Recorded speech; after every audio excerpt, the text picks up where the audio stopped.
حسین.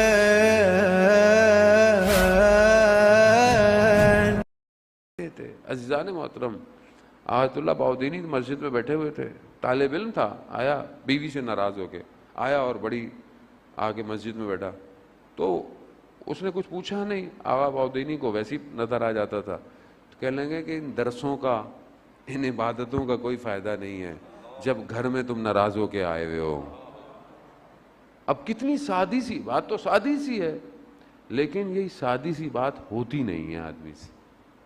رجب علی خیاط شخص کہتا ہے کہ میں انہیں لے کے جا رہا تھا درس پہ، میری ڈیوٹی ہوتی تھی، میں نے کہا میرا بیٹا بہت، میری بیوی شدید علیل ہے، بہت بیمار ہے، ڈاکٹروں کی سمجھ میں نہیں آ رہا کیا بیماری ہے، کیا ہے.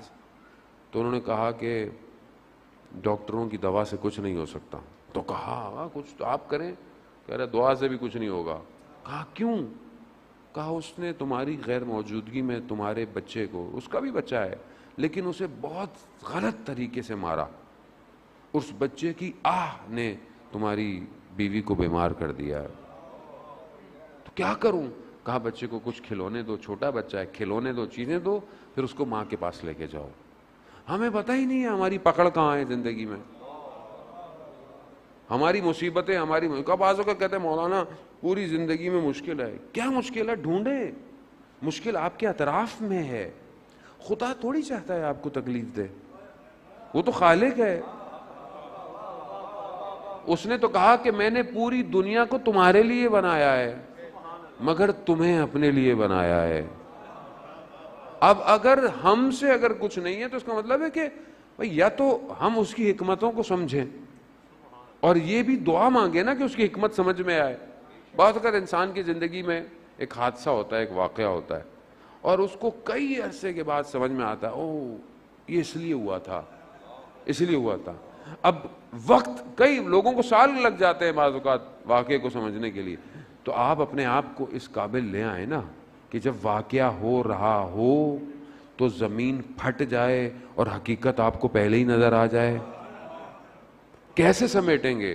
ظاہر ہے اپنے آپ کو اس قابل کرنا پڑے گا. عزیزان محترم، سادہ آدمی امام کو نہیں چاہیے، تھوڑی سی محنت تو کرنی پڑے گی. تھوڑے واجبات اچھے کریں، قرآن کی تلاوت، کوئی تلاوت کرے.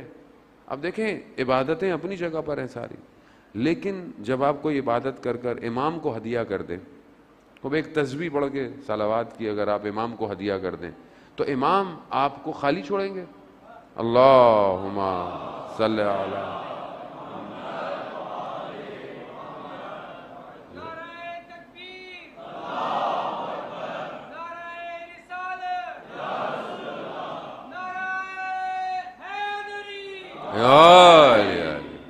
عزیزان محترم، خوب ایک عالم دین نے ایک شخص سے کہا کہ کچھ اور چیزیں بھی پڑھنے کو کہیں، لیکن کہا کہ 5 قرآن کی آیات ڈیلی پڑھ کے امام کو ہدیہ کر دو. اب اس میں کوئی مشکل کام ہے؟ کتنے واٹس ایپ کے میسیجز ہم پڑھتے ہیں صبح شام، فیس بک کے سٹیٹس پڑھتے ہیں. 5 قرآن کی آیتیں پڑھنے میں کتنی دیر لگتی ہے؟ تو ہم کچھ تو کریں امام کے لیے. بھائی کچھ کریں گے تو آپ کے پاس کچھ تو ہو کہ مولا یہ میں کرتا تھا آپ کی، صرف آپ کی خاطر. تو اپنی زندگی میں بنائیں کہ ہم امام کے لیے کیا کریں. عزیزان محترم، بہرحال امام کی تڑپ بڑی ضروری ہے. یہ تڑپ ہوگی تو ہی انسان کسی کمال پہ پہنچے گا.